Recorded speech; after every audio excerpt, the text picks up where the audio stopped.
How's it going? Hope everyone's well. Whoop. All right, let me just get rid of that. All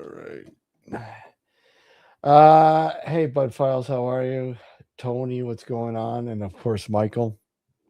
Alex will be with me in a few minutes. I don't know, maybe 20 minutes or so. If there's anybody who'd like to come up, let me know.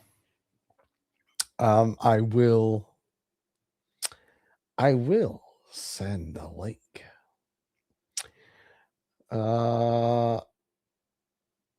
Raving, yeah. Raving. I am, sir, raving. It is Friday night, 8:41 p.m. Eastern Standard Time here. What is it? What is it over there? What is it? 1:40 in the morning there, Tony? What is it? 1:40? You guys haven't sprung forward yet, so I'm assuming it's like about 20 to 2, I believe, your time, right? Over there in the UK. Let me just get this out of the way. And Alex and I just we felt like just climbing on here and doing a little bit of a live Friday night prowl. 12:49. Oh yeah, sorry, 12:49. Wow, it's 12:49. Yeah, that's right. 12:49. 4 hours. I'm still thinking 5 hours. 12:40. 12:40. Okay, 12:40. But it is after the witching hour there in the UK. Yeah, and we have yet to get to that. Another 4 hours. But I don't know. We just felt like coming on and doing a live. I don't know. Just spur of the moment kind of thing. And seeing what everyone's up to, sort of thing.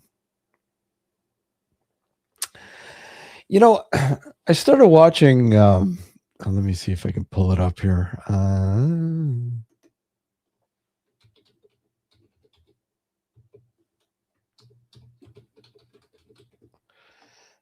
Where is it?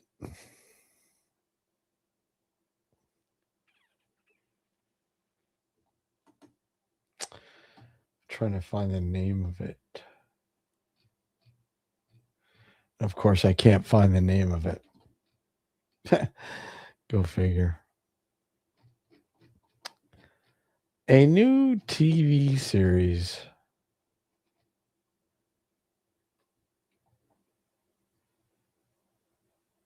on Merlin. Hold on.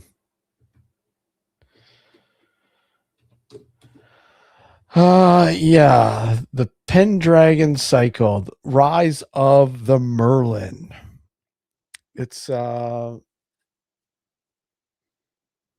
it's pretty cool. It's not bad.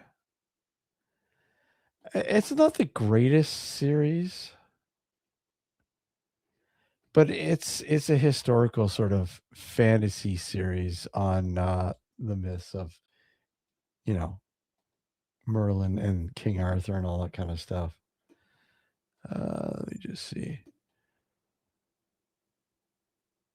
Yeah, it just started in January.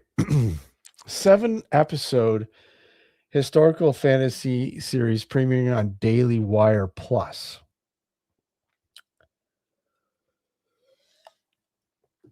Based on Stephen R. Elhead's novels. 5th century Roman Britain.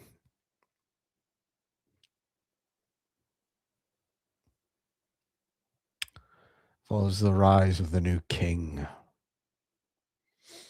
And the fall of the Romans.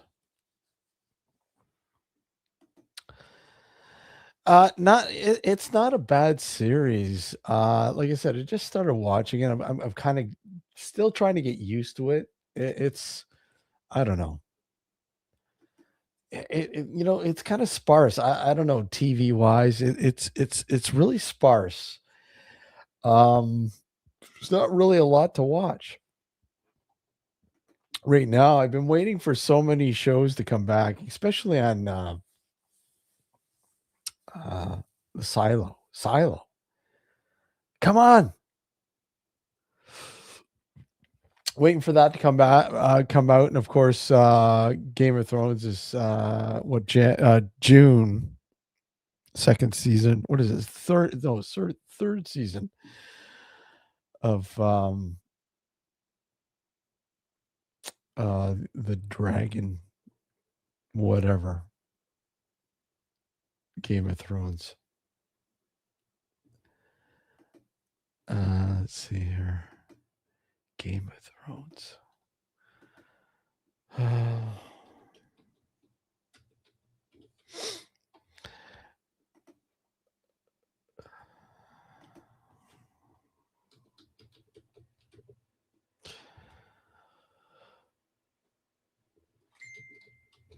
Mhm.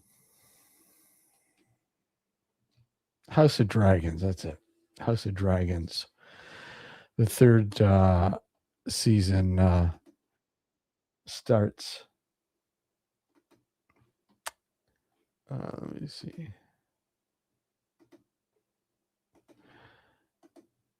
Make sure that's yeah.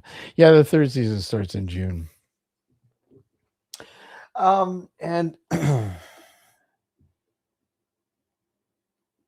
what the heck?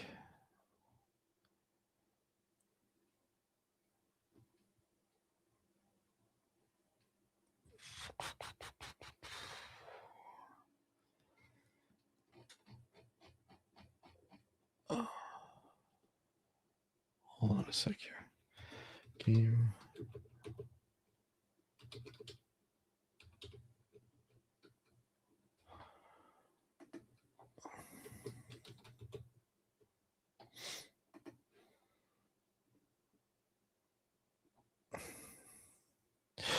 Yeah, and I just finished off a Night of the Seven Kingdoms, the Hedge Knight. That was pretty cool. What I liked about it was the humor. The humor. It really totally different from the original series Game of Thrones and House of Dragons. But what was really neat is they kind of tie things together with the links of some of the characters, which is really cool.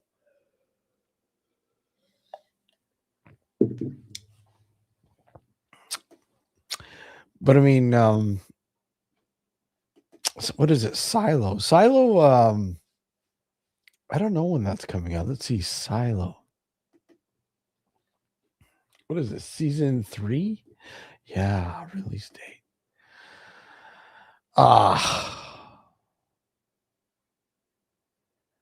Not till the summer. It's driving me nuts. Filming concluded around June 2025. Okay. So season 3 and season 4 were filmed back to back to reduce the gap between seasons. Okay.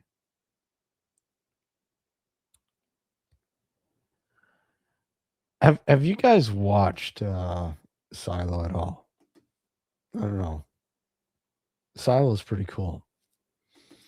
So it'll be interesting to see how season 3 and 4 play out. Hey John, how are you? Good to see you. And what I'll do is you know what? If anybody wants to join, by all means. Again, camera on. I want to see who the hell's up. But there we go. And like I said, Alex is going to be joining soon. And then I'll pin it to the top. So if somebody wants to come on up, you're more than welcome to come up. Uh, yeah, Silos. That's a cool series, but yeah, you got to wait so long for a lot of these shows. Like I said, so things are pretty dry when it comes to TV right now.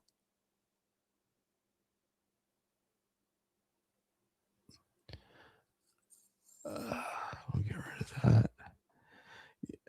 Yeah, pretty dry right now. So, anyways, I'm going to be going out and shooting some content Monday. I'm going to be doing the Devil's Mound, barring weather, but I think it's looking okay so far. Let me just see. I just want to double check. But I'm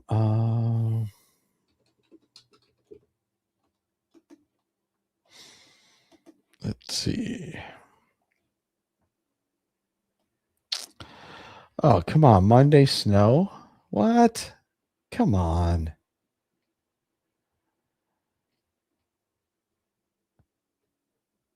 Ugh. Feeling like -3. This is come on. Enough with the snow already. It just does not want to leave. Doesn't want to leave.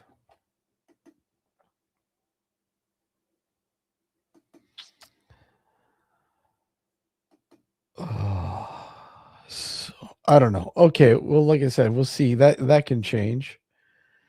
I want to shoot the Devil's Mound, so that'll probably be the first thing that I'm going to offer up for members only to begin with. I mean, I have to start putting some content for members only for the time being. So I don't know, but we're I think continuously we'll do the lives. Obviously, in the live regular show on Sundays, that's status quo as is, won't change how that is. But things like this, like these open discussion lives are, yeah, exactly what they are, open discussions.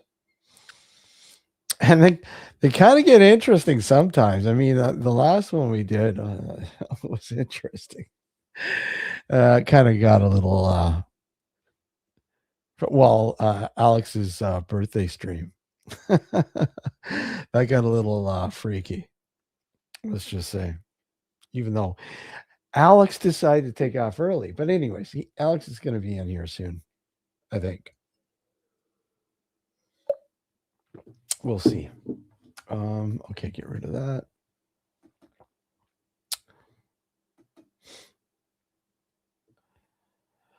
No subject. It's open, John. Open discussion. Like I said, whatever you guys want to talk about, we'll talk about it. Like I said, open panel, open discussion. Whatever, whatever. What's been the best explore so far this year for you? Have you gone out and explored much lately, John? Let me just see.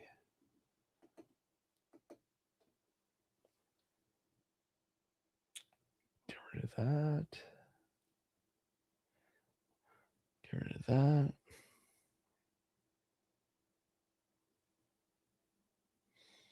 Just make sure that.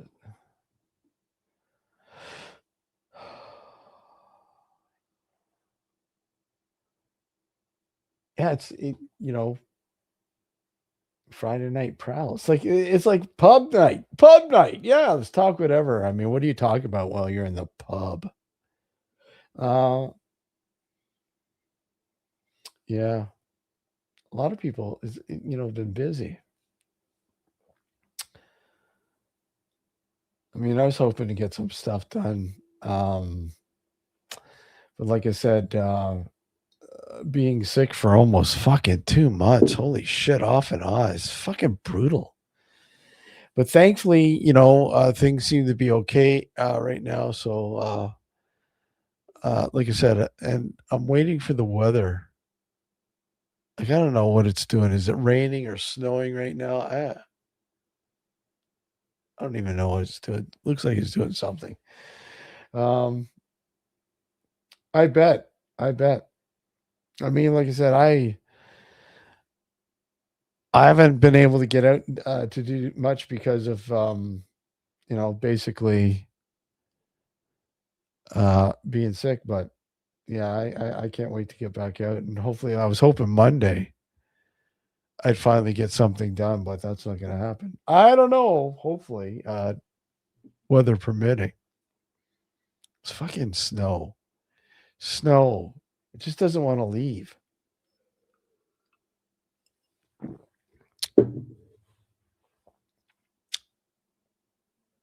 I mean, thankfully, there's no snow on the ground anymore, and it's been. But the weird thing is, we've had a few nice days, and now we get today's been kind of crappy, like raining. It's been raining most of the day, and damp, just damp, right? Just damp,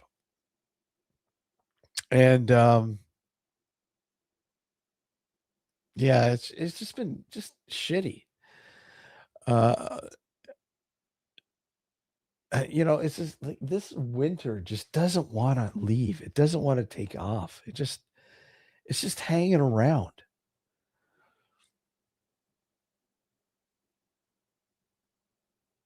Like this quite literally has been like feeling like the longest winter we've had in a long time. And that's, like the amount of snow that we've had this year is like literally insane. I think in total they're saying about 130 centimeters worth of snow in total. That's just it's insane to think that if that was all to come at once, just insane. And it just every once in a while it gets warm, it warms up, beautiful day, and then all of a sudden we're back to like sub-zero temperatures, and it's just like, come on. A lot of people have problems with February, January, February here, February being the short month. And of course, a lot of people get really fucking depressed in February. Just something about February. Lack of vitamin D, sunlight, whatever. I don't know, but people just yeah, and it does suck because the winters are just the days seem longer and just more depressing. But and you're like, well, hopefully this winter's finally over with. But I don't know. It's just it's just insane. It's just really insane that it doesn't want to leave. It's like holding on for dear life. And normally, what happens is a lot of a lot of hold on. A lot of winters, what normally happens is, hey Neil, how's it going, man? Good to see you. Good to see you, mate. Um,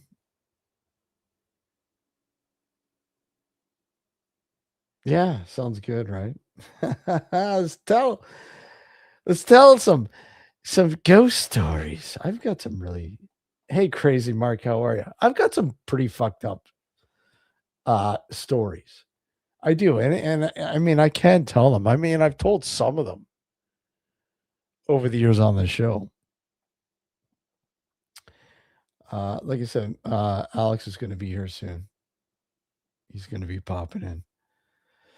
I'm gonna have to get a refill. And maybe, I don't know, just maybe I might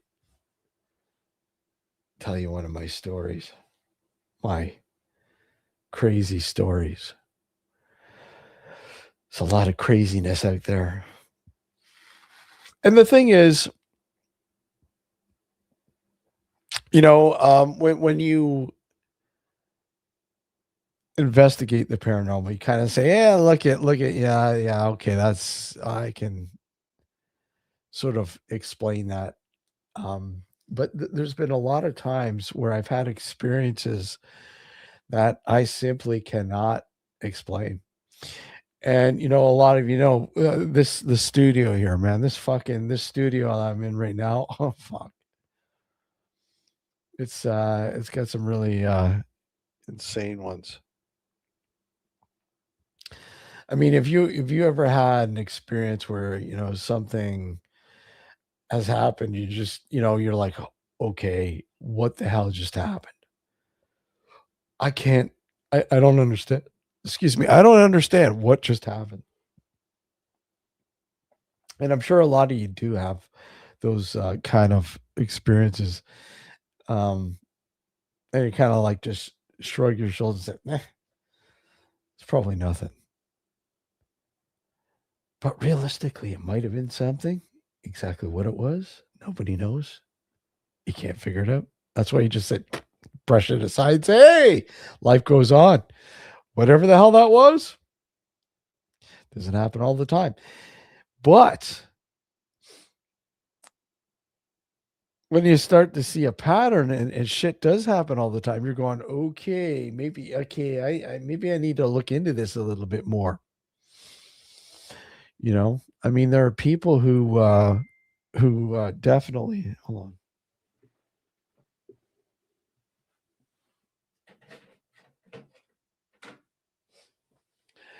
There are people who definitely can't explain, or sorry, that do attract sort of.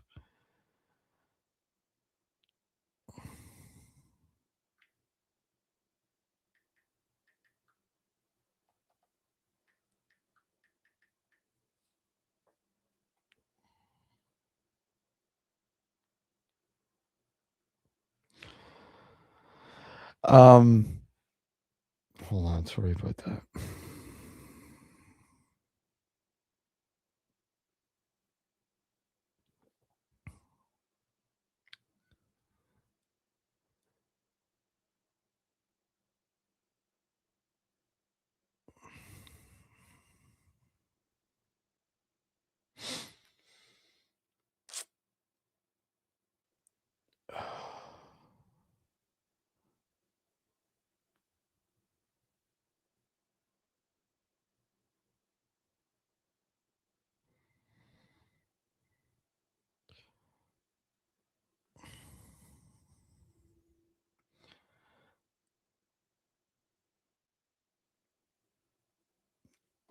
There's trouble, man. There's trouble.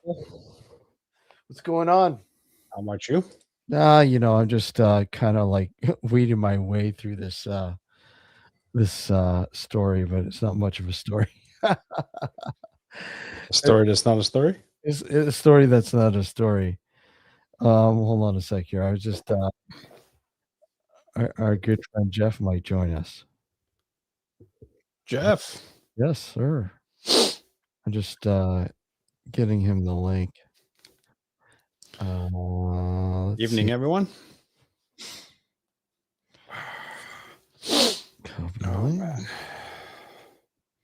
So how's it going? It's going. Yeah. Yeah. Nice background. Yeah, it's pretty cool, eh? Yeah. That's what I love about this broadcast. What is it?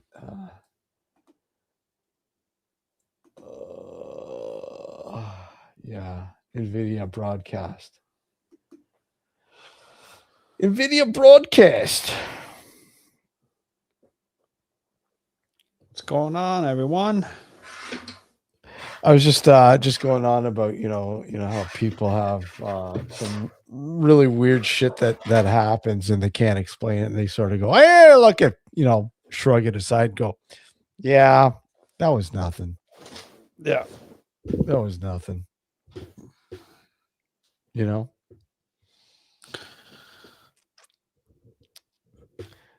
I mean, have you had anything? Yeah, yeah. Well, I'm asking the wrong person because you haven't really had anything that's really fucking happened over the last little while No. that you can't explain. Not recently, anyway. Yeah. I I haven't really been going out to look for stuff, but you know, But that's what I mean. I haven't really actively been going out looking for stuff. It's just weird things that have happened here. You know, stuff hasn't happened here. Well, I'm not called the ghost attorney for nothing, right? no, no, I know, but even ghost insurance have weird shit that happen.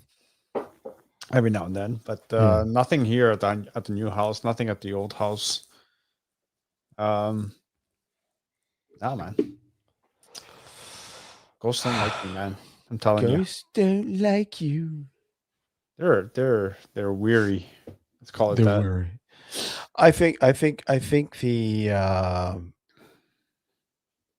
think the way we look at it is kind of weary now, Yeah. to be honest. I mean, I think it's just yeah. It's like you're almost like why bother? Why bother? Mm. Why bother trying to explain something that it's gonna fall on deaf ears? Yeah. You know, like why? Well, the problem I see also, I mean, there's many problems in the paranormal field, but the problem I see with telling someone of what happened and making it believable is that a lot of this stuff is very subjective as well, Mm-hmm. right? You have an experience that you believe is paranormal, Mm-hmm. but it may not be. Yeah. And you're trying to portray it as paranormal when other people be like, nah, that sounds more like it's a whatever, the house settling or, you know, one thing that happens when the furnace stops going off at my Mm-hmm. house here Mm-hmm. is that you'll hear sort of like a banging noise in the ducts. And because we're in the basement, all the ducts are here and spread out through the rest of the house. I Right. thought I heard some quacking. Yeah, exactly. But the Uh, point is that any not I shouldn't say anybody. Some people may view that as knocking noises, for yeah. example. You know what I mean? Mm-hmm. And when you try to tell that to other people who have a passing interest or who, like myself, like, I mean, I do believe the paranormal exists. I do believe in the sense that there are things that happen that we can't explain, but something like that is a hard sell for me. You know what I mean? Like someone's not going to be telling me, "Oh, I hear some banging noises in the house every now and then, every so often." I'm like, Hold on, "Oh, Alex. that, you know, Keep going. Just give me a sec. yeah, yeah." So it's one of those things that just doesn't.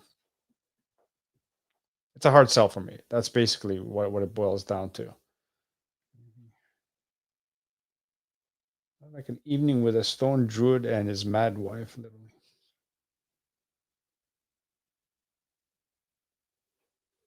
Where's that happening, Neil?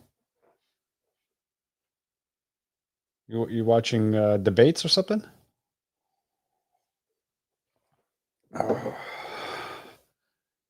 Anyway, anybody in chat, let me know what you think about what I'm talking about. I mean, what would convince you of something being paranormal that someone says is paranormal? What would it take to convince you? Because I know for me, it takes quite a lot, unfortunately, but that's the way it is for me. But sound off, let me know. Um, yeah, exactly. Um, I don't know what to say. It's one of those things where it's like, I think we've been saturated so much with the paranormal, and a lot of it has been debunked that it's left a sour taste in my mouth personally when I see someone talking about a paranormal experience. Now, that being said, I do try to keep as open a mind as I possibly can. I try not to jump to conclusions immediately. Um, but it's sometimes hard to not jump to conclusions when you hear something that you've heard before and you kind of know already what it is.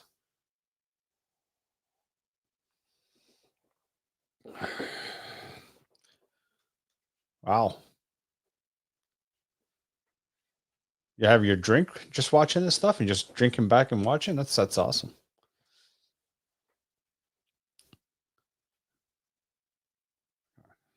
I I remember having at my old house, sitting in the garage, drinking beer and watching our neighbors across the street just going at it, like fighting. I mean, not the other going at it, but yeah, fighting. The whole fucking neighborhood would hear it. That would be my entertainment.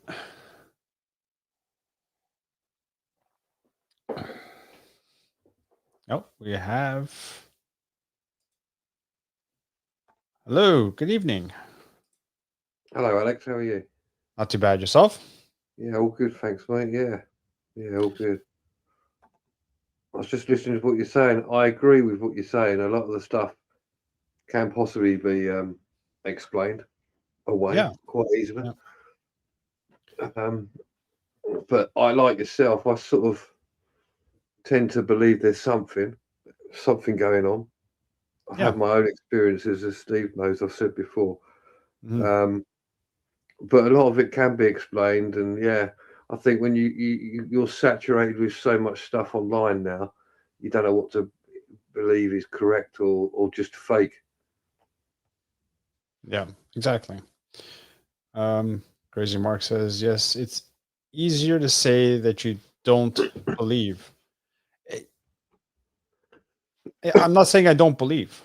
Um, I do believe that the paranormal exists. I do believe that there's things that occur in the world today that we have no logical explanation. But the problem I have personally, and it's speaking for myself only, is that there has been way too many instances where people have come out and made claims that have been debunked that just puts a sour taste in my mouth.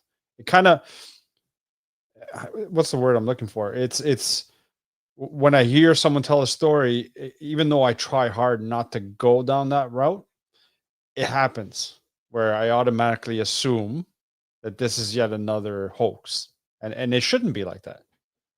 We're if we are to progress in this field, we have to take things seriously, no matter how ridiculous they may sound. However, the drawback of doing it that way is that you're going to also be wasting a lot of time on people who want nothing more than just to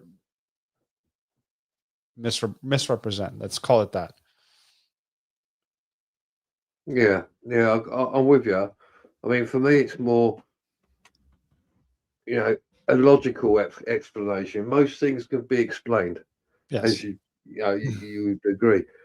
There are things that can't be explained. And that's when you test it. You go through everything you could think of to debunk it. And I know it sounds, you're counteracting, going, "Oh, I'm going to debunk everything," but the way you get to the truth is eliminate everything first. Exactly. But that's basically how the scientific method works in a nutshell, and it's Yeah, oversimplified.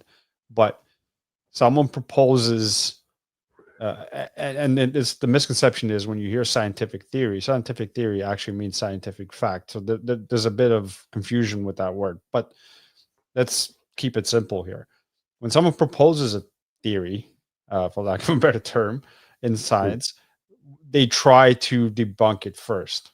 They try to replicate it and try to come up with ways why that's not the case. And if they cannot, and if all the data that they have analyzed point to the fact that this is actually real, then it becomes established. And it's one of those things. Oh, we got another person joining us. Jeff, what's going on?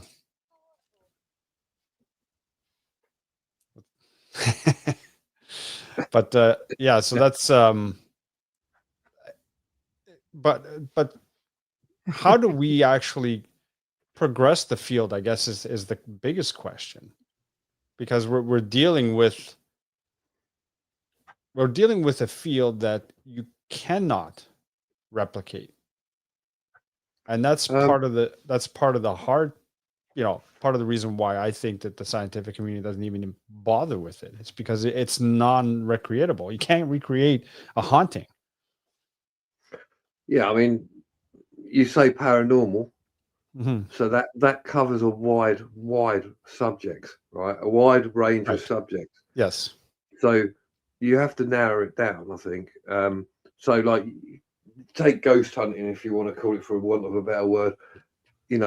There's no set established guidelines, rules, or whatever, because it hasn't been proven. Right.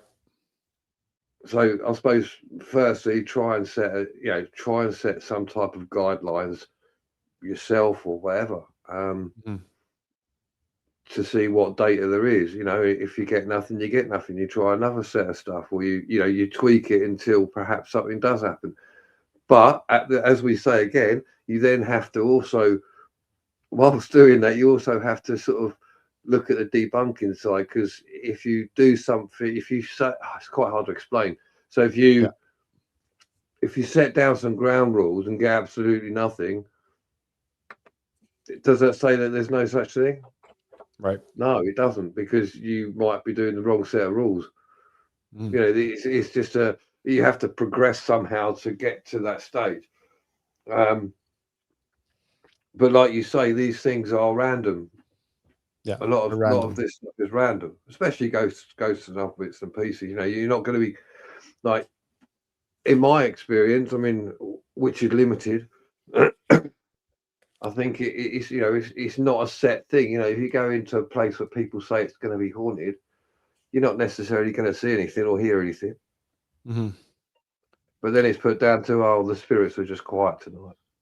Yeah. And the other thing I also found interesting is that different people will experience the paranormal differently, meaning that I can go into, or Steve may go into a location, for example, and he experiences something because maybe he's more open to it, where I'm not as open to it. So I go in there and I experience absolutely nothing at the same time. Like, we could go to the same location, investigate the same location. He experiences something and I experience nothing. Does that mean that nothing happened? Does it mean that Steve maybe is hallucinating? Sorry, Probably, Steve, most likely. Yeah, probably, yeah.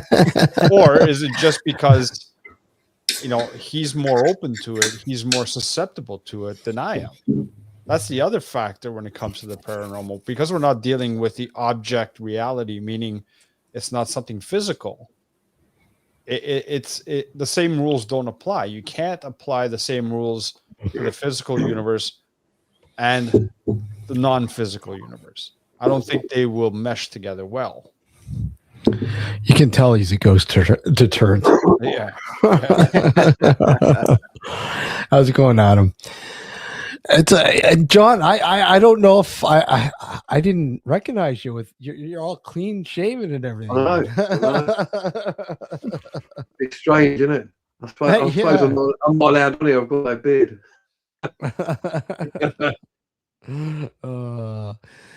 Like, let me ask you, John. I don't know if I've ever asked you this, but I mean, you've gone to some pretty cool places, like some really we're historical places that are, in many cases abandoned stuff. I mean, have you ever come across something that's like, this is crazy, like something odd ever happened? Yes, a number of times. I don't know if I've spoken to you. I might have spoken to you about some of it, but that's why I say I'm a skeptic to a certain extent. But I can't deny that there's something paranormal or something going on. At the Birch's Head, where we do Armageddon, where we've done it the last 2 years. First time I went there, they've always said it's haunted. First time I went there, didn't really, nothing, not fussed. When we went last year, we walked around a bit more. We walked around there, went down the basement, and just talking down there. I think Mel Brady and I forgot the guy's name now, the owner of it, in there, just talking about it. And down in that part, there was they used to store the bodies down there a long time ago.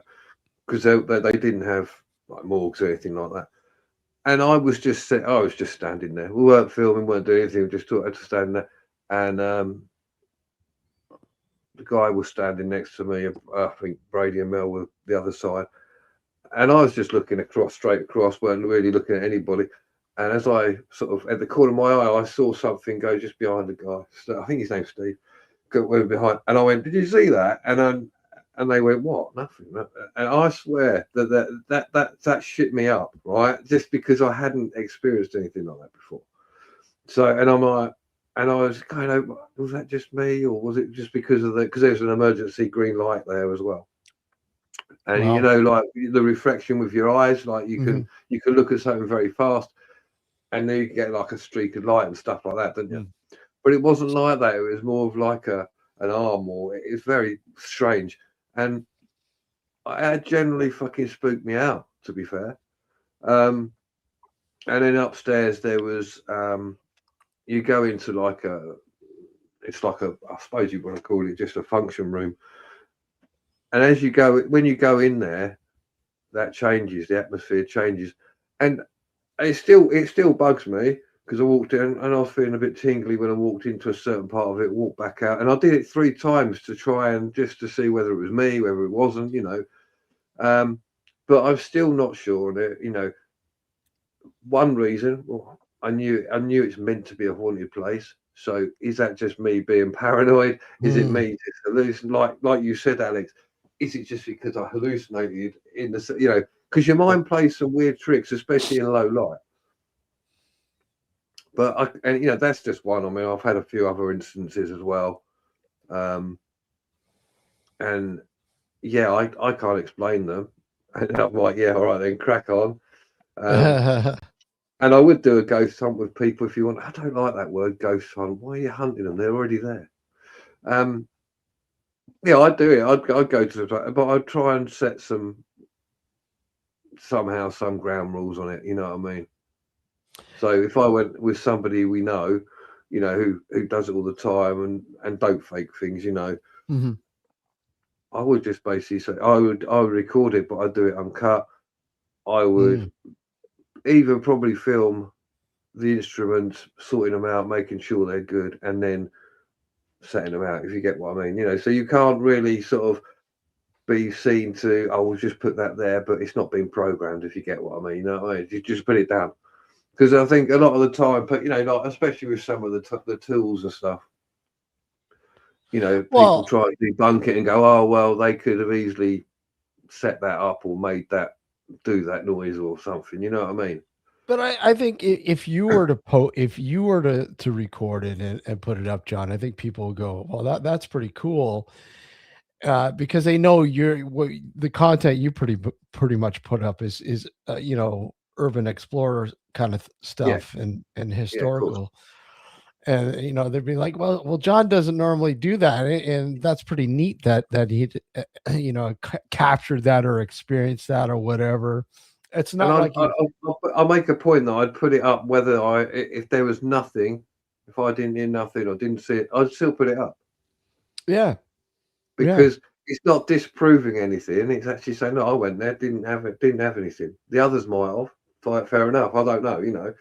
And I think it, like Alex was saying earlier, everybody has different perceptions. I mean, so you know, you could go, is it when a lot of people are in a place and they experience stuff? Is it mass hysteria? Yeah. Is it just your mind psyche playing tricks on you, or is there actually something there? But we've got go back to the point, we don't have any ground rules on how to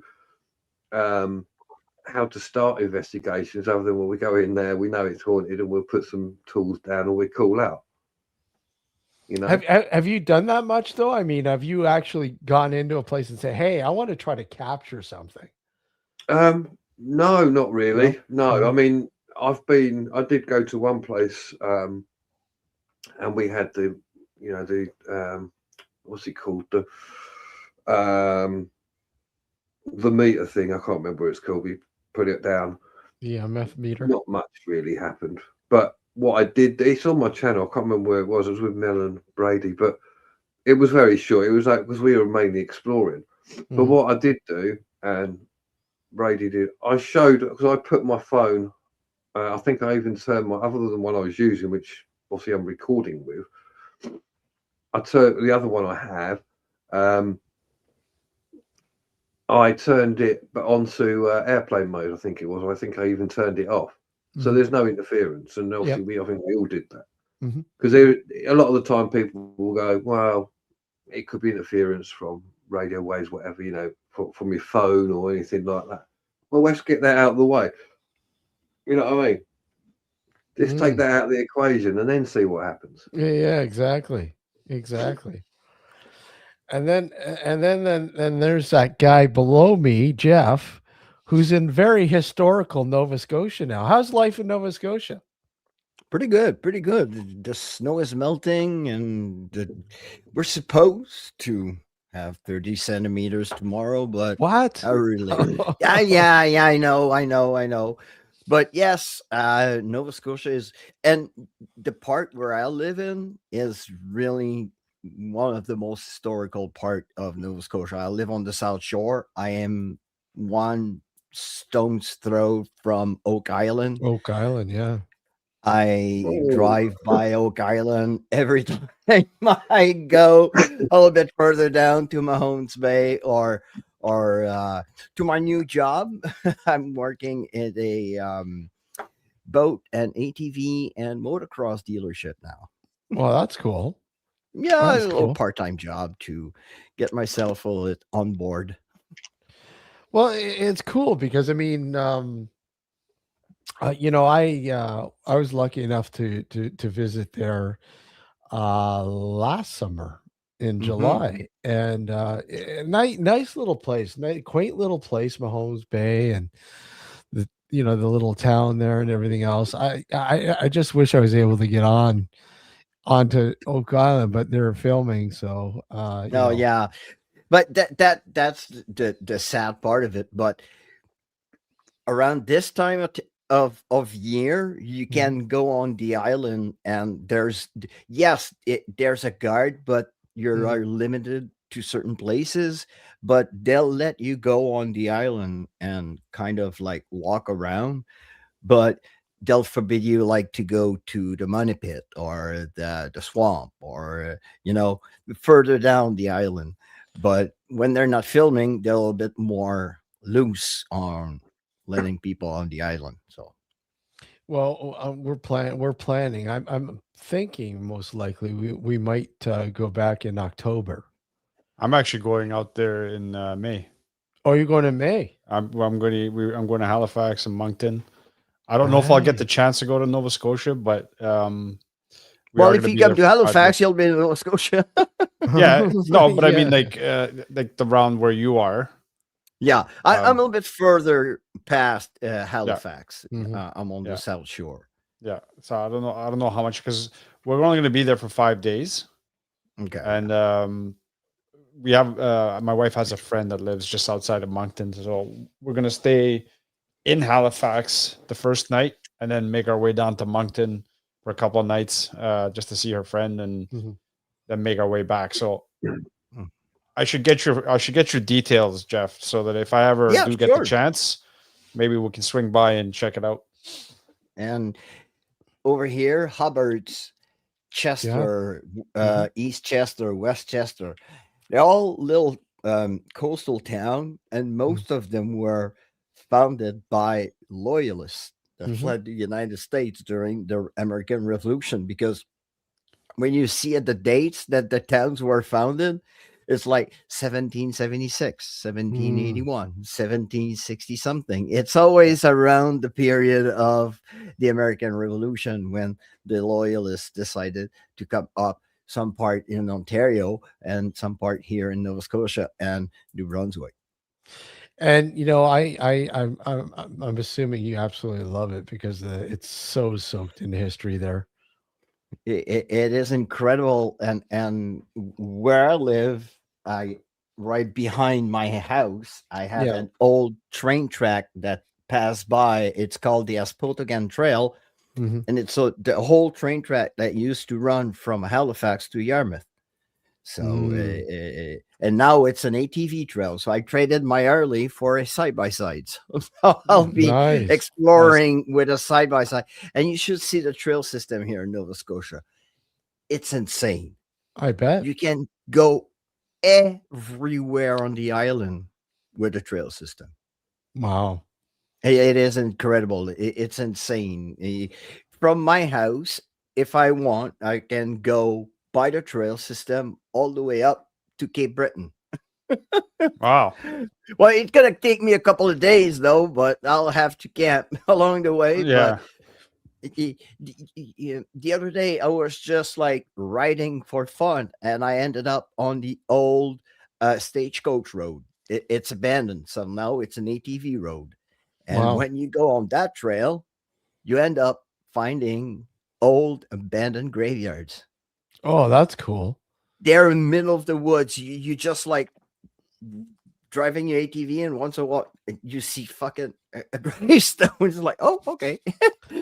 But they're old settlements that were abandoned when the road system kind of shifted around. And yeah, so when you go on certain trails, you end up finding like abandoned buildings, abandoned house, or abandoned cemeteries. So it's pretty cool. Yeah. It's too bad I didn't have more time. I would have loved to fucking go around there more often. Oh, it's Or- amazing, man. It's amazing. Like I'm hoping to get down to I was hoping to do it last year, but didn't have enough time. But I think this time I want to make my way down to Shag Harbor. Oh, And sure. where I live, there's a place called Mill Cove. And if you look it up, there are lots of UFO sightings in Mill Cove. And there are even, people don't know that, but I know it because I stumbled upon it the other day. There's a secret military base right here in Mill Cove. Wow. And you should see the size of the satellite dish on that thing. They're not looking for something on the On Earth. bubble, I would say. Yeah. Yeah. They're looking up the sky. And since I've moved here, I've seen lights in the sky. Yes, there's lots of helicopters, lots of planes, but some of those lights didn't have sound. Yeah. Yeah, that'd be pretty cool. And there's lots. And I talk to folks, and folks tell me, oh yeah, I saw the lights the other night. They were right there in the sky. We're used to it. For them, it's like normal to see weird stuff. It's so funny. Yeah, it's it's funny because you go to you plan and go, oh yeah, I want to check out this, and you get there and you go, wait a second, it's a little larger than I thought, or it's further than I thought, because we were hoping to get up to Cape Breton, and it just wasn't going to happen. We just didn't have enough It's a time. long ways. Yeah. You have to go up and cross over, and yeah, so it's a long way up, but it's worth it. All the history, especially that part. You have Fall Louisbourg and all that history related to 1758, a little bit before in 1755. So you have all that mashup of wars and the displacements of the Acadians. And over here, just in Annapolis Royal, was the main port, was where all the deported were put on ships and sent abroad to the colonies. So when you go in Annapolis Royal, there's a big cross right there, and that's the deportation cross. And that cross is right where the pier used to be, and all the ships where the Acadians were put on ships. Some of them were brought to Halifax and parked on George Island before they decided where they would send them to Louisiana, South Carolina, Georgia, all the on the east coast of the United States, and some in like the islands, probably Martinique and other places that used to be French colonies. Yeah, George's Island, man. That place is pretty cool. Lots of history in George Island. Yeah, It was a fort. It was Yep. a prison.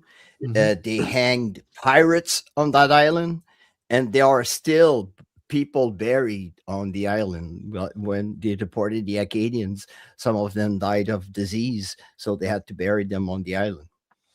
Well, I mean, it's funny because it was native in the beginning, and then the English took it Mi'kmaq. over. Yeah, the English The took it Mi'kmaq, over. yeah. And when you check at of what all the Mi'kmaq tribes around Nova Scotia, you see where all the tribes used to thrive. And over here on the South Shore, the tribes used to use all the little islands as kind of not like kind of spot, like stops. They would camp on one island to continue their fish or whatever they were doing, but everywhere on the South Shore, and some of those islands are inhabited, so you can go there and explore them because there's nothing. And once a while, you stumble upon the remains of a house because somebody decided to build a house on that island, probably in the 17 or the 1800s, and because it was too rough, decided to leave it. And you have like stuff like that everywhere here in Nova Scotia. Yeah, it's cool, man. It's Hey Jeff, out of curiosity, how long would it take from Halifax to your place? It's not that 45 long. minutes. Yeah, 45 minutes? Okay. Yeah, it's not that long Yeah. at all. Perfect. I have So- appointments in the city all the time, so I drive in the city all the time. And it's not a Steve- bad drive either. It's actually Nope. pretty nice. It's a drive. highway now. It's a 2-lane highway Mhm. all the way up to Chester. Yeah, Steve, you have Jeff's contact info? I don't know. I don't think I Well, we're have. friends on Facebook, I think, Alex. Okay, yeah, send me a message when you get a chance. Yep. I'll message you my phone number and whatnot, and then when I'm out there, I'll message you. No worries. And if you come here this summer, you might be surprised because the guy who owns my house is a very special guy. Oh, I'm just gonna tell you. Well, he's an Hollywood actor, oh, interesting. and He's a he's in a movie that probably most of us guys all saw once. Weekend at Bernie's. Weekend at Bernie's. Nice. Yeah. Hmm. And he's not the dead guy. He's not the dead He's not the guy. dead guy. Nice. Okay, good. Fuck, it's been so long since I've seen that one. Yeah, I know it's been a while. Weekend at It's Bernie's. been a holy while, crap. yeah. And when I rented my house, I didn't know. I just picked a house because right in front of me there's a massive bay window, and I look at the lake. There's a lake right in front of my house. I live right smack in the woods, and the house beside me, it's the guy who owns my house. It's his summer home. And when I saw the lease, when I saw his name, then I realized, like, oh, okay, that's cool. So yeah, that was really cool too. Yeah. And I'll I didn't know there's lots of Hollywood people that have houses here in Nova Scotia. You would be surprised. Ethan It Hawke- wouldn't surprise me. It wouldn't surprise me. Ethan Hawke has an island here. Yeah. He has his own private island. Nice. There was an island I was just looking up, Oak Island. It's called Shaft Frog Island. Maybe that's the one. Yeah, that Ethan Shaft Hawke Rock owns. Island. Yeah. That the one that Ethan Hawke owns? No, no, it's all It's more up near Cape Breton, I think. Okay. It's on the other side of Halifax. Yeah, it's pretty Go cool. ahead. I'm gonna look forward to going, man. It's like like I said, I'll be there in May. Like I think it's the 8th of May is when I land in Halifax. Cool. When you land in you're Oh, flying. you're flying Yeah. in. Oh, Yeah. so you're going to be landing a little bit outside the city, coming in the city. Oh, cool. We're renting a car. I'm picking it up at the Halifax airport. Fuck, you Yeah, found what- somebody who would allow you to rent a car? I know. Weird, isn't it? Gents, I'll be Yes, back. I mean, I'm just gonna. I'll be New back. Scotland. Yeah, New Scotland. That's on the west side, isn't it? West side of Halifax. It's a or I little bit, mean Nova Scotia. Yeah, it's a little bit more around Pictou. You have New Glasgow, Yeah. Abercrombie. That's the part that was mostly settled by Scottish, especially when a boat called the Hector came in, and they settled here. Over here and in the valley, it was mostly Acadians, some French that were settled around here. They were fishermen. Acadian, yeah, that's Yeah, right. they were fishermen. And 1750. Well, the British had established a port and a base in Halifax Bay. Even when the French were settled in the island, there was kind of a cohabitation between both of them. But when the war in Europe started, well, over here, it transposed all the way over here. So when the British that were kind of more in superiority, militarily superior to the French, because all the French that were settled here mostly were farmers and fishermen. Well, the Acadians didn't they push them out? Didn't the Acadians? Yeah, 1755. The big derangement. Where did they went down to? So somewhere in the Caribbean, did they not? Mostly a big part of them were sent in Louisiana. That's right. But some of them were sent like in South Carolina, but North, South Carolina, and Georgia were one kind of big state back in before the American Revolution, because when they deported the Acadian, that was 1755, and families were completely separated. Some women were sent to Louisiana and some men were sent to South Carolina to work in the fields. So some married couples sometimes were finished separated, and that was the one of the big part why the British wanted, because they wanted to kind of not completely wipe the French off North America, but kind of put them in a lower in a minority, so they cannot fight back. So that's why they separated them. Insane. Yeah. And I have a movie idea based on that kind of. Yeah. Have you been doing some cinematography? Have you been, because I know you're doing quite a bit there for a bit. Yeah, well, this coming Sunday, I am shooting a commercial for a store, well, kind of market. It's the Italian market, and in the afternoon, I'll be shooting a short film with some upcoming filmmakers. So yeah. Well, I'm quite busy. The movie industry is quite booming here in Nova Scotia and very, very active. It is quite across Canada. I mean, there's quite a lot going on.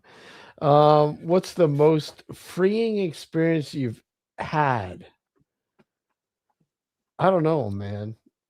Who's that directed at? I mean, John, what's the most freeing experience you've ever had? I don't know. I don't know. I wore a dress once. Oh, there you go. That's definitely freeing. It was a bet more than anything else. Most freeing experience. When I got out of Bosnia in '95, it was finally over. That would be freeing. Yeah, exactly. Yeah, it was finally over. It's like, oh, I got through it alive. Yeah, my I don't know if I told you, my ex brother-in-law, he was in Bosnia as well, and it was pretty brutal for him. So I can imagine. It is.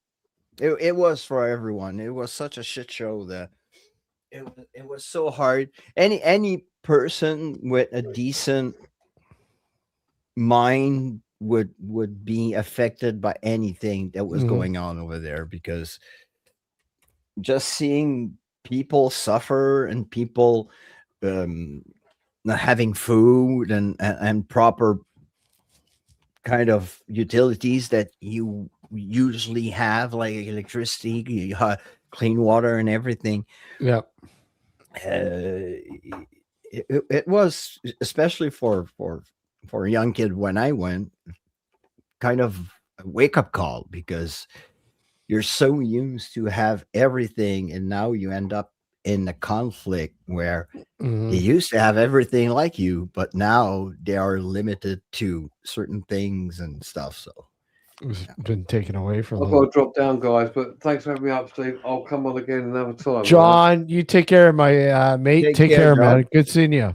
Yeah, you too, mate. Take care. Nice to meet you, Harley. No, I don't know. I forgot your name. Yeah, it's Jeff, but can't call me Harley. Yeah. I never remember. Harley. All right, John. Take care, mate. Yeah, take care. Say goodbye to Alex for me. See you soon. We will. Thanks. Yeah, that's pretty. Yeah, it can be pretty brutal, man. Yeah, it is. It is. Boy, dealing with that shit. Yeah, but I don't know. But John, Lord Bingle says, "Take it easy, Alex." If anybody else would like to come up, obviously the link is there. Click the link. You're more than welcome to come up. Again, open discussion. Don't worry. But Chuck Norris died. Yeah, Chuck Norris died. Yeah. Wow. The Grim Reaper wanted to retire, so yeah, it was an opening. Chuck said, "Well, might as well." Those like all those memes, those Chuck Norris memes, are just gonna go overboard now. Oh yeah, like now it's like it's gonna be insane. He's one of those guys that carried controversy around him. But I mean, everybody remembers Chuck, from the movies, obviously. I mean, it was all those movies that he made was like such like you had 10 guys shooting at him, like none bullet caught him, but he gets out of the water fucking spraying you see guys fucking falling all over the place. It was Chuck. I mean, one of the classics, one of the classic scenes is his duel with Bruce Lee. Yeah. Oh my God! In the Coliseum in Rome. Oh, yes, that is a classic. I mean, that's without a doubt. That's like probably a pinnacle sort of moment. For somebody who was the guy was a legend. Even when he did that scene, he was already 6-time world champion in karate. Okay, let's flip over to acting, and bang, it's like, wow. Yeah. The guy was already a goat in karate, and then flips to the silver screen and freaking becomes a movie star and like an action hero like no other. It's insane. I think the one thing I couldn't stand though is I hate it when that TV series, what was it, fucking Texas Rangers? Walker, Texas Ranger. Yeah, I was couldn't get cringy a into that. bit. I couldn't get into that. Just couldn't get into that show. Like I he had think a gun, but he always had to fight with and kick the guy. But he could say freeze. Yeah, I preferred his flicks. The shows were The best kind of movies I loved him in was the one he was a war prisoner in Vietnam, and he goes back. He's everything that Rod Stevens. Yeah, exactly. How's it going, Ollie? Steven Seagal. Yeah. There's a funny YouTube channel that I follow. He basically pretends to worship Steven Seagal, but all he does is make fun of him. And I think I know what you're talking about. Yeah, it's fucking hilarious. Yeah. It's just hilarious, man. It's like a spoof. What the guy? Yeah, it's like he makes it seem like he spoofs him. Yeah, he calls him like Sensei Seagal, that kind of stuff. Okay, I imagine the kind of guy. Like, oh man, and he does a lot of bullshitto videos, like fake martial artists and all that kind of stuff. It's freaking hilarious. A little bit like I'll see if I can find his channel and just like show you guys because it's hilarious. I think I remember checking it out. Yeah, it's it's Seagal. Yeah, I did it live the other night. It was for Joe Vitale's birthday. Yeah, I was going to ask you what's going on. Like, what's been going on with the channel? My channel? Yeah. Oh, kind of taking a break right Just now. Taking a break.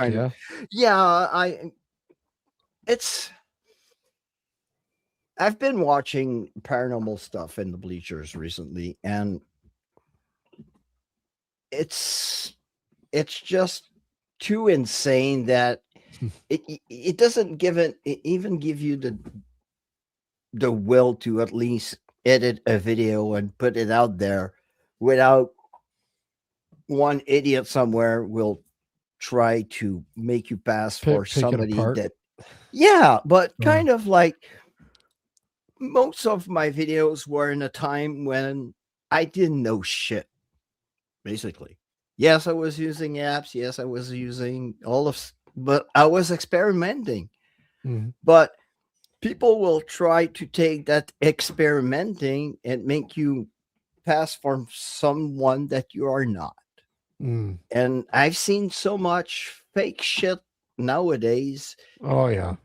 And it's like it doesn't give you the will to just get something out there without somebody come in and say, well, you're full of it because you want to get rich.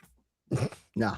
You know what? You can't please everyone, and that's the thing. Yeah, I know, but there's always and that's what I mean. I've all there's a lot of people that put fake shit out there, and the fakeness it's all about just entertaining and like, subscribe and monetization, and then it's not just content creator. Sorry, Steve, it's not just content creator. That's what I've noticed. You have people that have a location.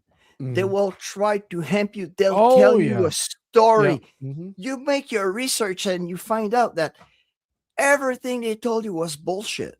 Hey, PR Oliver, how are you?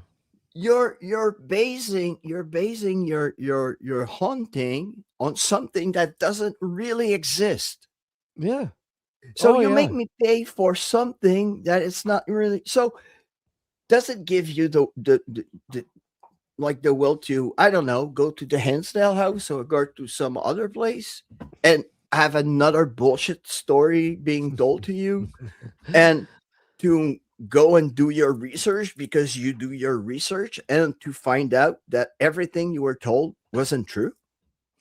I know it. I've been through so much of that, Jeff. It's just it's unfortunate. It really is. I mean, you Joe it's went so, to a place in Texas that is it's a very known place. Big YouTubers went there. Zach Bagans went there. mm-hmm. But the base art of their hunting, it's a bullshit made up story. Joe realized, and he did the research and found the picture of, they put a picture on their website telling that's the guy hunting the house. That's not even the freaking house. The same could be said about Waverly Hills. Yeah. The stories behind Waverly Hills. It's just like, are you fucking kidding me? When you do the research, it's, half the shit that they say about that place isn't true. Side Guy did a fantastic job when he finally had the chance to go to the Steve House of the Dead in Atchison, Kansas. The guy that tries to outdo the Sally House. Yeah. The Side Guy did all the research. The guy pretends the house is built on a graveyard. It's not. Yeah. They have the maps of when the town was founded. There was never a graveyard even close to that place. Yeah. He went and he confronted the guy, but not for the fake hunting, for the freaking leakage of personal information. Mm. When you have people in location leaking your information, credit card information, address, name, everything, doesn't give me the will to take my equipment and go out and rent out a place. Mm-hmm. If I'm not on the right side of that guy, what is he going to do? Is he going to dox me? Well, yeah, exactly. Yeah. I mean, that's always an issue, right? Doxing. It's always an issue now. It's fucking ridiculous. But let me ask you though. I mean, have you found yourself to the point now? It's like, I just don't feel the same about doing this anymore. Not on YouTube. I'll do it on my time. I'll do it. Yeah. I'm doing investigations still, Yeah. but I won't film it and put it on YouTube, because whatever you try to do, like my style of editing was, yes, a style that kind of enticed the kind of mystery in the place. Sometimes I didn't have anything, just one or two devices going off. Yeah. But even though using those devices, it's just to, I will plainly say it, put on a show. Mm-hmm. Because without those things that flashes and blinks and makes sounds, it would be boring. And we all know it, that real people that do real paranormal investigating, it is boring. Yeah. It's like fishing. You can be there hours and hours and nothing happens. Nothing will happen. Nothing happens. Yeah. Yeah. And in Alex's case, never happened. That's I've been to places that people told me that the place were extremely haunted and such. And I had more experiences in random places than in places where the hype was there and everything. And you go there, you're going to be scared. And no. So Jeff, are you documenting any of this stuff like anywhere, or like I know I will. your stance on I will. YouTube, but I will film it, but Yeah. if I have like a good evidence or something, I will film it because in some way I want to kind of review it and kind of check afterwards if anything else could have happened with it and we could have missed or I don't know. And but I'm not kind of like, I don't want to kind of edit it and put it on YouTube like I used to do. Right. I'm not. I'll do more educational, kind of more adventurous kind of content now on, especially with my side by side, because it's pretty cool and it's funny to see guys in mud and so. But it will be mostly like, and I can't even still do an investigation. Never know. Go to the graveyard I found the other day in the woods and go there with my ATV and camp there, and but I'm pretty sure I'm gonna have a pretty decent night. I'll have more critters coming by my tent than anything else. Yeah. It's people think and the error people and that we all make is when we investigate, we think it's going to be like on TV or it's going to be instantaneous. It's not. Oh fuck, Steve and I are living proof of that. 18 years doing this show. It's not. And and it's not exciting. It's not.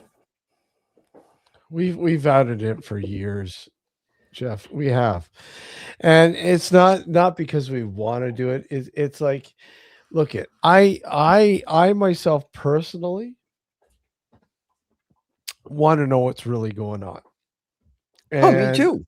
Investigating the paranormal for as long as I have, and watching these TV shows, you go, come on, seriously, it needs to be outed. And look at I don't like giving the debunkers the sort of gratitude either, because I mean some of them could be fucking overwhelming as well, just as bad as some of the as the fakers, if you will, the whatever. They're just as bad. They're just as fucking bad. Some of them, yeah. Yeah, and because some of them sometimes it's purely attacks. Yeah, you have great debunks. The other day, there's a debunker, Real Evidence. I think his name is Josh. Yeah, great guy. He like probably most of us, we all ate the fucking DC channels, the guys that pretend to be talking to movie stars when they recently pass away. And I'm just waiting for that moron to do one with Chuck Norris right now. So he's probably talking to Chuck Norris. But the guy is so dangerous, and he doesn't even realize how dangerous he is, that somebody contacted him and say, hey, I want to ask myself, and I want to get in contact with you so you can talk to my family. And that idiot, instead of saying, don't do that, first of all, and second of all, I'm going to talk to you, contact me, I want to talk to you. They say, no, contact me. I'll have to sample your voice. And the guy was preparing to fake that person after his death.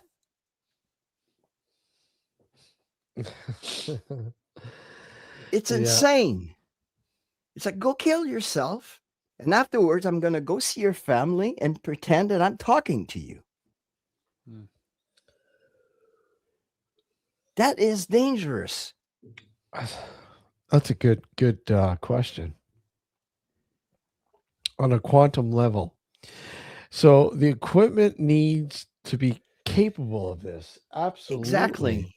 We use anything possible that the first person said, "Oh, that might work." So everybody's tried it. You and me.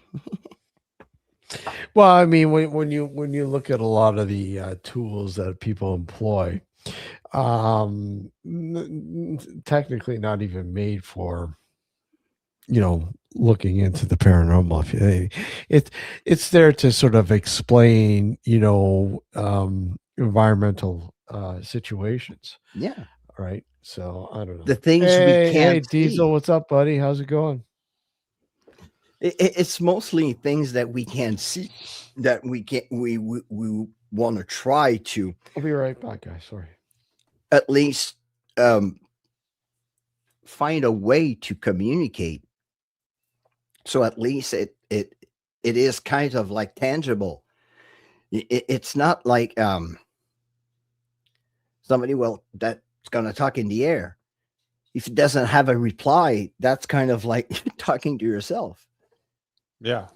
Oh man. But when you're talking to a device and the device react to the questions you're asking, sometimes it is very strange. Very sometimes I had my devices go off that I still can't explain how they could go off, especially a REM pod in a bunker on the ground Mhm.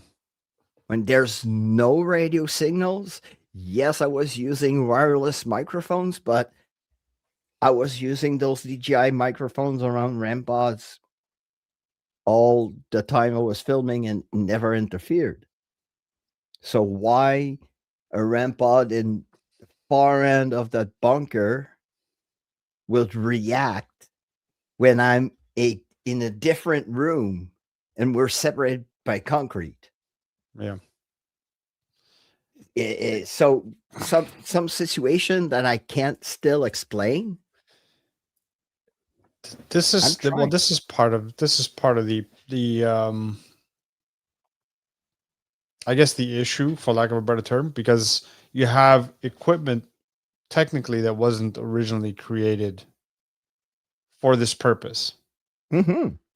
Specifically, I mean, A got K2 was to fight repurposed. a Yeah, wire. it got repurposed to sort of, and I don't know how that happens.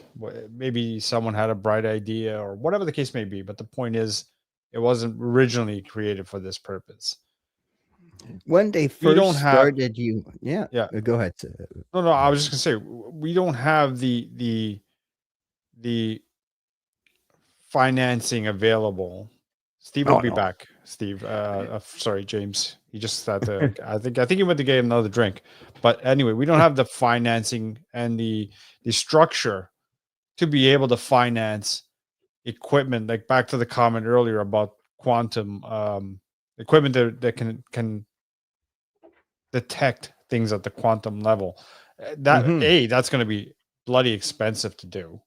And B, even if it was attainable financially, there's no structure within the paranormal field that would allow for that kind of things to happen, unless you have someone who is wealthy and believes in this stuff and who's willing to part with a lot of his money or Oh her my God. money.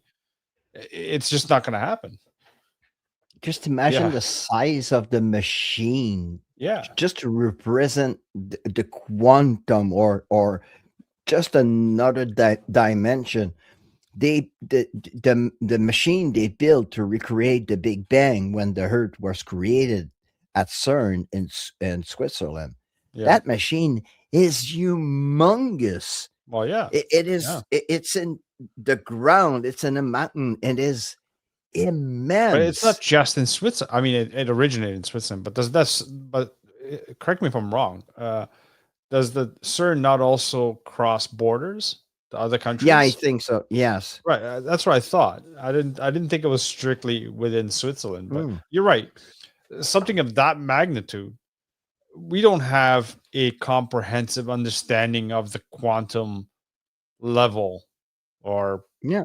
field yet to be able to come up with equipment that's handheld that can actually detect any of that stuff. And maybe that's the reason why we're just getting little snippets here and there, because there may be some bleed through that our equipment can detect. And if we were to be able to devise some kind of device that can, record at a quantum level or detect things at a quantum level, we would have way much, more success. But we could also be making assumptions that bleed through is, the spirit realm, when in reality it could be an entirely different thing that we're talking about here. We could be talking about an alternate universe. And we don't even know what kind of energy is liberated by a human. Is it? We don't know. Sorry. Like, people will say it's EMF. That's what I wanted to say before. The K-tunes, when they started using K-tunes, it wasn't to find ghosts. It was to check the wiring in houses to see if the EMF was high in the house. So, because when you have high EMF, you could tend to have hallucinations. And so when, like, ghost hunters were going around with K2s, they were not going around trying to find ghosts. They were going around to check the wiring in the house. Yeah. And then people started using K2s because they were telling that spirits were EMF. And then everybody started using K2s to find ghosts. Even me. But when I started watching old Ghost Hunters episodes, then I realized, I say, okay, something went sideways somewhere, because that wasn't how it was supposed to be used. Because when you check old episodes of Ghost Hunters with Jason and Grant, the guys go around with the K2s to check the wiring in the house. Mm-hmm. Not to check for ghosts. The guys were checking if the EMF of the house was high. Mm-hmm. Base readings. Yeah. Yep. Base readings. And that's like a lost art. So something went kind wrong along the way, and devices started being misused, and and then misconception, and then deception and everything. So even if you want to try something, you will be questioned or second guess or whatever. Mm-hmm. Because, and I've noticed that too, that sometimes when a team doesn't come up with an idea, but the other team comes up with that idea, that team will badmouth the other team because he's not the one that came up with it. That's the other problem. Yeah. Mm-hmm. Yeah. Instead of working together, it's like competition all the time.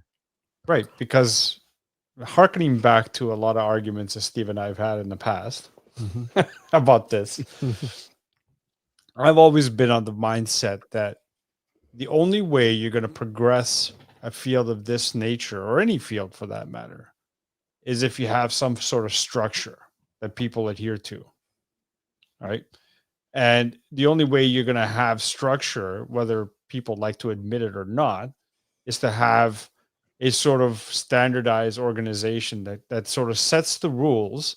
And I already know the arguments that people are going to use, but at the end of the day, you're never going to progress forward if you don't have structure. And you can't have structure when it's splintered the way it is now, where one team says, I want to do it this way. The other team says, I want to do it that way. And you know what I mean? It's just not going to progress forward because, to your point, Jeff, one team is going to poke fun of the other team's methods and vice versa, and you're never going to get anywhere. It's Right? a huge undertaking too. Yeah, I it is. mean, Oh, massive. I'm not saying it's going to be plausible or it's going to happen, but if everyone were to sort of take a step back and sort of look at this logically, you're not. And the comment was by Mr. Smith: logic is our only structure. The problem is not everyone in this field uses the same method of logic. no, No. Not they don't. everyone. People will claim that they use logic, but logic is logic. You sit Right? there and go, if you think that's logic, then yeah. Well, this is what I Do- mean. do- Like, I mean, Yeah. the I was- scientific community didn't get to where it is today by being splintered. No. Love it or hate it, that's the reality, Mm-hmm. right? And You- and I was checking the other day the proper team that would take to do a proper paranormal investigation. Mhm. It's insane. Well, yeah. It would take an electrician. It would take a psychologist or psychiatrist. It would take somebody that knows electronics. It would take a doctor. It would take. It's insane the amount of people that it would take. It would be all the spheres of science present, because every aspect of something could be explained by science, but we don't have all the knowledge. Like the famous and people being possessed. I'm sorry, all right? I'm sorry. It is mental health. So when you have a possession, you need a psychiatrist. You don't need a fucking priest. Because the psychiatrist, and if he's really possessed, then the psychiatrist won't know what the hell is happening. See, that's the problem. I mean, most people, when they approach the paranormal, they approach it from a religious standpoint, and that's a huge problem. I mean, you're not going to explain anything by using religious or traditional avenues to explain stuff. You just it just doesn't work anymore. It doesn't. I mean, most of that shit's been it's sailed. It's long gone. It's time to think outside the box. And I don't know. Science, yes, science is a great start because hey, look it. But science is fallible too. I mean, it's man-made, let's face it. But it does give us a broader sort of understanding of what may or may not be going on. And it's only a matter of time before a lot of what is not explained right now or can't be explained will be by science later on. Yeah, sorry, I'm reading what Neil is.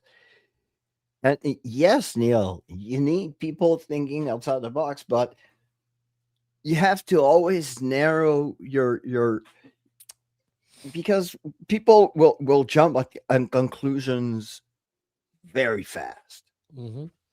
Oh, she's possessed. She's speaking German. Well, we've seen cases of people doing psychosis and they were talking different languages. They never learned. No. It's different parts of your brain that it's triggered, and I can't explain. I'm not a psychiatrist, but right now I'm doing a treatment. It's called TMS. It's transcranial magnetic stimulation. They stimulate my brain with magnets. And I've seen results. Because of my PTSD, I can't sleep. But since I started doing that treatment, I fucking sleep. So your brain is, we can't, the best surgeon, neuropsychiatrist, Neuroscientist. neuroscientists don't even understand Yeah. 40 or 30% of what the brain does. Or how it happens, or how it Yeah. works. How it works. Exactly. Yeah. They Yeah. were giving me impulse to my brain, and my hand was moving.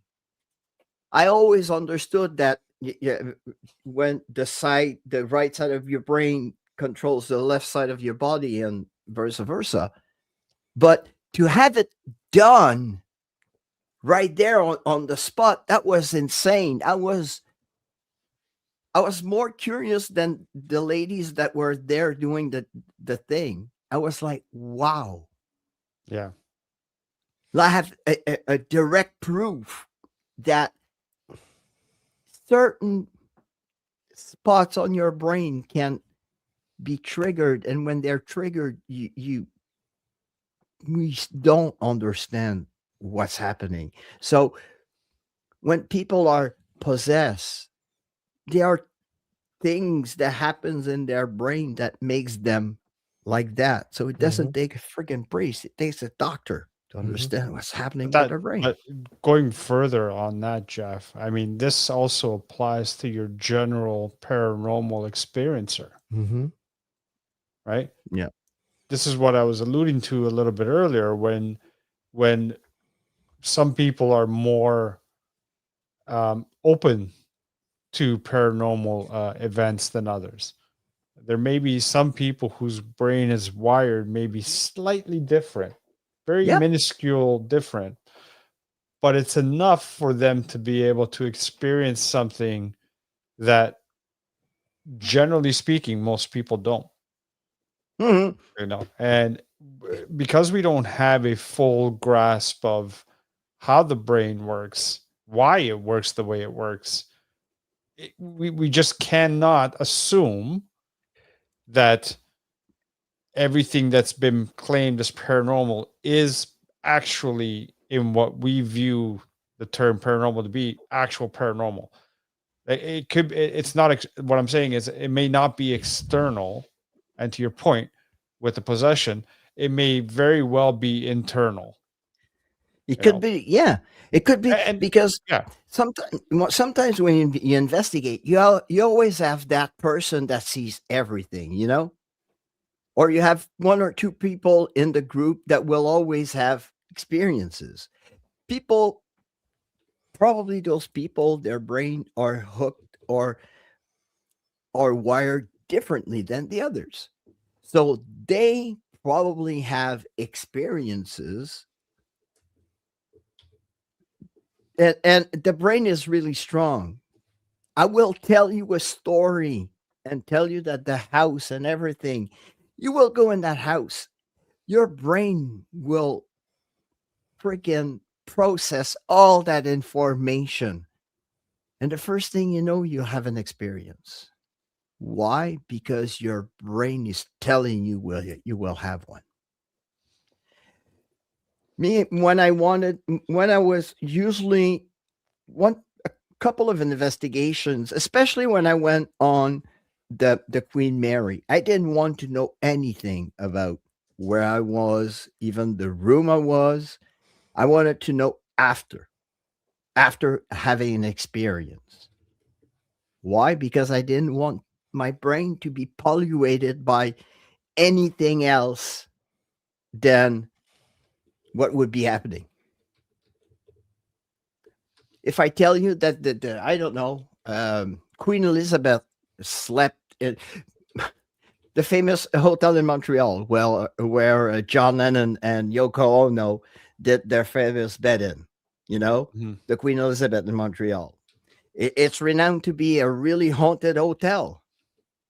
But tell someone that if in the room where John Lennon played his famous Give Peace a Chance, if you rent that room, well, you will talk with John Lennon.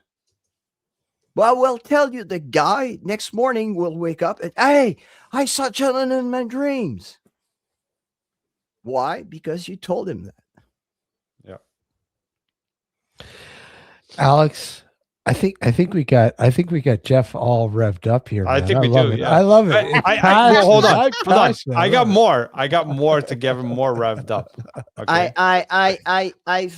I've realized lots of things during my break, uh, and being the kind of guy that want to know, I started kind of doing my research and my homework, and being around guys like Matt Benton, Joe Vitale, and all those guys that do really thorough investigations and really dive in the depth of everything, and seeing them work makes you realize that it takes lots more than one night into a building or 4 hours into a building. Mhm. It's like in 4 hours, I wipe my nose and the investigation is done. Mhm. You don't have the time to do anything. When those guys go in, they go in a place for 3, 4, 5 days. Well, that's the thing, man. And that's with any location that needs to be thoroughly investigated. We're talking about days, weeks, months, years, Just repeat the visitations. yeah, just the documentary he did on the Monroe House. Hmm. That is 10 years Hmm. of investigation. Yeah. 10 years. Hmm.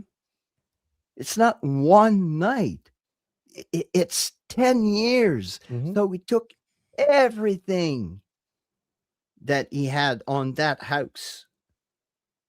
And, and he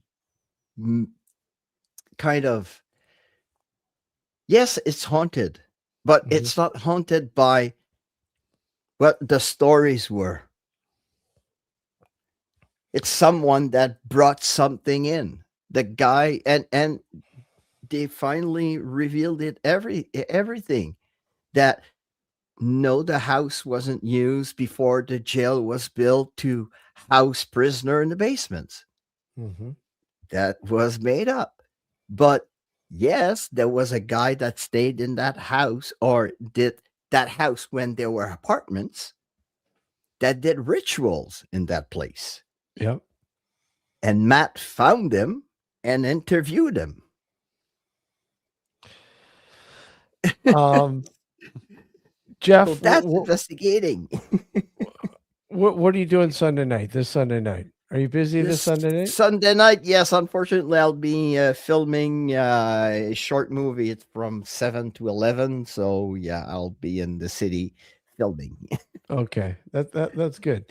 Um, we're well, obviously the regular show is a Sunday night, 9 to Yeah. 11 p.m. Eastern Standard Time. Yeah, we'll probably get more into what we're talking about with Cabal Day, and guys, we have memberships now. So if you can, please do hit the membership if you can. Help us out with supporting the show and so on and so on. Like, subscribe if you haven't subscribed, comment. Yep. And if you see the hype. Yes. Hype, hit the hype. Yeah, Hit that the new hype. function. Yeah, and I saw the classification, and sometimes the videos on top are like so cringe. It's like, what the hell? I know. I know. I know. Actually, it's only one. I think it's 1 a.m. UK time, isn't it? Because you guys haven't sprung forward yet. Yeah. Yeah. So I think Farmers- it's only 1 a.m. This Sunday is 1 a.m. Hey, Mr. Prism, how are you? Just in time for us to end. But I want to, Jeff. Thank you, my friend. It's always good to catch Thank up you with for you, man. inviting me. Well, And- thank you. And I'm just hiding in here, my little cottage, and I have a new dog now. Yeah, She's I saw the picture there. Yeah. yeah, she's an yeah, my other dog. I had to let her go. She was really feeling sad. She was a family dog, Yeah. and being alone with her, I saw that. So I found her family, and one of my friends. Well, actually, she's the the roommate of a lady that I see once in a while. Yeah. Oh, you're getting And frisky there, Jeff. hey, and she's a witch. Hey, better. Hey, it's even better. Even better. Yeah, Even even better. better. And Haven, she's a border collie mix Australian Shepherd. She is 9 years old, and she's the sweetest dog ever. So Perfect. Mr. Prism, you can join us Sunday night. Thank you, Admit. Thank you very much. Thank Thank you. you. nice super sticker. What's Yeah, with the crying emoji there? she's crying. Oh my Yeah. god. She Mr. instantly. I know she instantly regretted after she did it. That's why. Mr. Prism, we're back Sunday night, Yeah. 9 p.m. Eastern Standard Time. I don't know what that, because you're in Aussie land, right? So I don't know what that is. What time that is your time, but join us this Sunday night. We'll be back with our regular show. Guys, I want to thank you for popping in tonight. Again, Jeff, I want to thank you, obviously, and Mr. Lord Bingle. Thank you. No, you're in the Netherlands, so it's 6 Okay, hours. so it's approximately about 5-6 hours difference. 5 hours right now. I don't know, Yeah. 6 hours, but yeah, we're here 9 p.m. Eastern Standard Time this Sunday night. So pop in if you can. And again, we'll see you this Sunday night. Take care, everyone. Jeff, always great. And maybe this fall we'll catch up. And quite possibly you'll be able to catch up with Alex beforehand if he has time. But Yep. it'll be great. Guys, All right. take care. Later. Good night. Later.